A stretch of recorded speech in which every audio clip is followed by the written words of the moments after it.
extremely well prepared to this game as well. It seems like his second is feeling inspired, maybe feeding him all this new information. And in this position, after Queen G3, we have almost 70 games. 69 of them, or like 68 of them, were played with this move H5, trying to immediately displace the queen from G3 and get rid of this annoying pin on the H2BA diagonal with the move H4. But Fabiano played this move B5, which was played only once, and that was a month ago by Duda Jan Krzysztof, a very young player from Poland, who is like 27-20 right now. He's climbing the rating ladder. And after B5 castle, knight to F6, we see a different way of trying to displace this queen, potentially with the move knight H5, defending the pawn on G7 as well, and inhibiting the placement of this queen. After knight H5, G6, maybe this bishop is ready to go on G7. Fianchetto on G7, have a very nice action on the long diagonal, and I'm getting very, very close to your pieces as well with my pawns. I'm getting ready to put this knight with B4, then the E4 pawn is going to be unprotected. So after knight F6, I think we have a few more moves, and that is F4, immediately attacking the knight in the center, the usual natural response, knight EG4, bishop G1, the bishop has to be defended, has to be saved. You cannot give away your dark square bishop, otherwise strategically your position is going to be very, very bad. After H5, this is the position we currently have on the board. Fabiano is playing move after move, blitzing his moves very, very quickly. He hasn't spent any minutes off his clock. Karjakin with already an almost 10 minutes thing to reach this point. So I think this is going to be a very, very interesting matchup, but Fabiano's preparation is going very deep. That's right. And do you think he was influenced by the tournament situation, Christian? Do you think he felt, like, suppose he has this prepared and he also has some more traditional lines prepared? Yeah, do you think he went towards picking this because of the tournament? I definitely think so. I agree. We chatted a little bit yesterday after the game, and he was cracking some jokes that he's walking on blood, you know, and there's absolutely no blood. There's only draws happening. So he was definitely motivated to show the spectators and us something new, and I think he's full of ideas. I agree, Christian, and I also think if you look at it from a practical point of view, don't forget there's 75K for first. Right. So breaking out and suppose like +1 or +2 wins the tournament. Well, that's a big differential. Yeah. To get on that scoreboard as a plus score, right. The equity is so high. Whereas if you do risk losing a game, it's not that bad. So all jokes aside, from Malcolm and Annie's theory, there actually is more on the line. Oh, without question. And like you say, I like because I think Fabby's got a great position. No, absolutely. I mean, he just knew the theory, but his theory better, and the players are actually following the lines that we were analyzing. Right. Knight AC5, I think I'm expecting a very quick bishop C6. I think Fabiano knows that he has to sacrifice this pawn. There's absolutely no problem.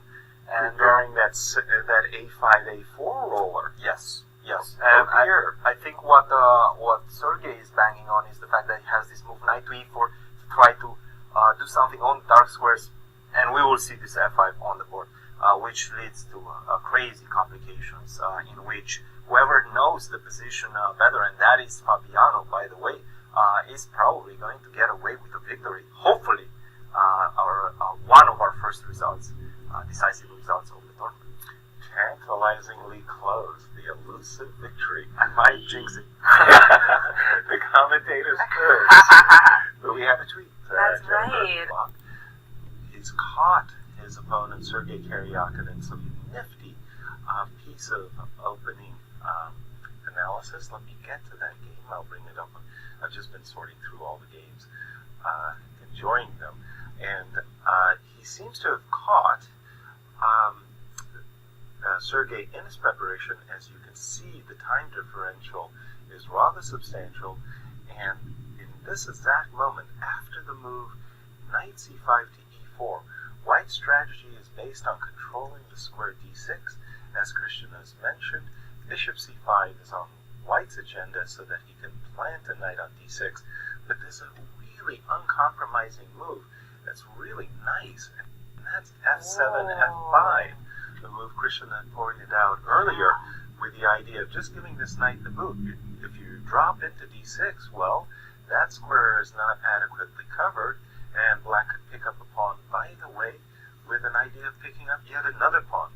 So f7, f5, and the complications are magnificent. But then if you take on f6, then there's bishop coming to h6, which is quite irritating as well. As well as queen takes f4 check. But let's not steal the thunder of Christian. Tell us what's going on there, Christian, in this crazy game. F5 is definitely an explosive move, but that's not the only one in the position. Another idea that Fabi is definitely pondering right now is the move a5. Simple as that. I'm just going to launch my offensive on the queen side. And now if you play the move bishop c5, I'm going to forget about your d6 checks and so on. I'm going to say, okay, I want to attack your knight. I want to open up the queen side with this move a4. If you take on f8, this would be a huge blunder. After a takes b3, your bishop is unfree, your pawn on a2 is unfree, and this is just going to be game over. So after bishop c5, a4, this position is very, very difficult for white to navigate. He has to find a move such as knight d6, bishop takes d6, bishop takes d6, queen c8 or b6. You do have my king stuck in the center, but the problem is I'm very, very fast on the queen side. I'm going to play b3 next move. I'm going to explode your structure there, and this could yield some problems for white. So definitely Fabiano is pondering the move f5 or a5. Which one he's going to choose, we're going to wait and see. And after f5, which is, I think, the move, well, that would be my choice. I like kicking that knight, forcing resolution. How would the line continue after that explosive move? Well, probably white has to take on f6. Now, the problem for black is he has to take with a pawn on f6, and after h3 he has to know this move queen takes f4. A very nice little intermezzo, because after queen takes f4, knight takes f4, you can take the knight on g4, but unfortunately for you, your knight on e4 is hanging as well, and the ensuing endgame is definitely favorable for black because of the compact structure in the center, the potential attack on the c file. This knight is a bit misplaced on b3, and I am a pawn up. So exactly. We'll see whether Fabiano is going to choose f5 or a5. Both of them look very promising for black, so he has a difficult choice to make right now.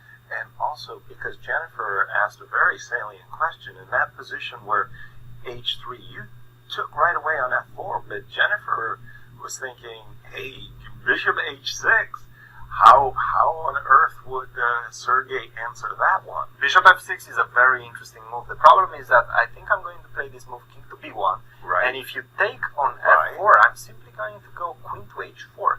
Now, once again, you have problems with this knight, and if you move it, I'm going to capture on f6, or even take on d5, sacrifice the exchange. The rook takes d5, then knight takes f6, and your king might be in severe danger. And Fabiano's thinking into his first think of the game now on him for 6 minutes. You wonder if he's thinking about f5 now. Perhaps he's either thinking for the first time on his own, or he's reviewing his analysis. What would your bet be as? I think he's reviewing his analysis because both choices are super tempting. a5, a4, obviously that's a very, very fast-looking attack. Having said that, I'm really inclined towards this move f7, f5. Christian has just pointed out a clear method for black at a superior ending. You know, if I see an advantage in a position when I'm black, I'm going for it directly. So for me, f7, f5 definitely the move. But I can also understand why a5 is a very seductive looking move as well. Yeah, for sure. It's nice to have good choices. It is one of those positions where, one of these Sicilians, where it's easier to play for black than white. And